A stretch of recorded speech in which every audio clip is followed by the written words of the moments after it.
Douglas, while we've got a migration crisis everywhere in the Western world, corruption's pretty endemic as well. In Australia, we occasionally have politicians accused of corruption. Famously, we had a New South Wales state premier resign, not because he was corrupt, but because the Independent Commission Against Corruption found he'd failed to declare that he'd been given a bottle of wine. So that was the end of his career. But Americans, when they do something, they go big. Tell us about Democrat Senator Robert Menendez, who's just been indicted on bribery charges. It's quite an extraordinary story. It is an amazing story.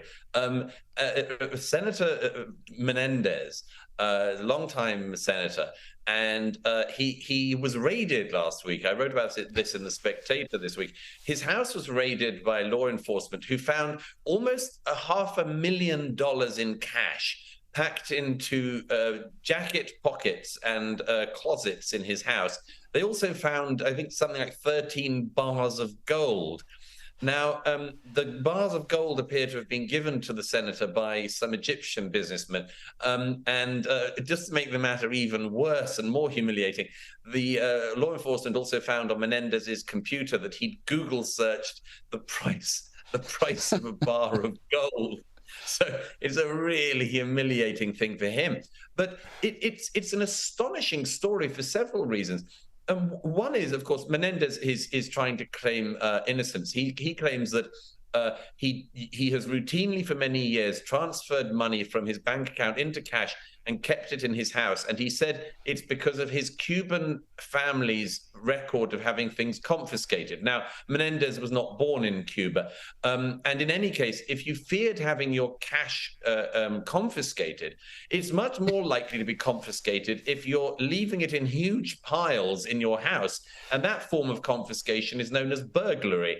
And it's much more common in New Jersey, where the senator lives, than Cuban-style coups. So I'm not sure how many people are buying the excuse, but it is a sign of something that I've written about before and that Rita and I have talked about, which is there is a level of corruption at the top of American politics, which really does shame the world's leading democracy. You've just given that example of a rather pitiful example of an Australian politician. I would raise you a British politician who had to apply to one of the committees and seek forgiveness because he hadn't declared a trip to Warsaw paid for by the British Council. And I love this idea that anyone can honestly argue that people go into British politics just to enrich themselves, when in fact the best thing you can get is a weekend trip to Poland. But the point is that actually it is very important to keep anti-corruption at the center of democratic politics.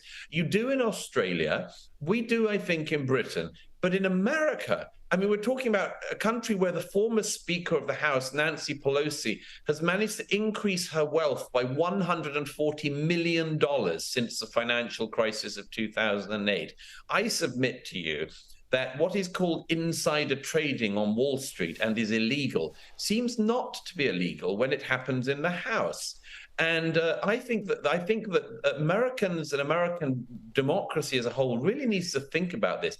It's some banana republic things you see in America these days. And if Menendez can get through this and actually get off, I'd be very surprised. I'm very pleased he's been found.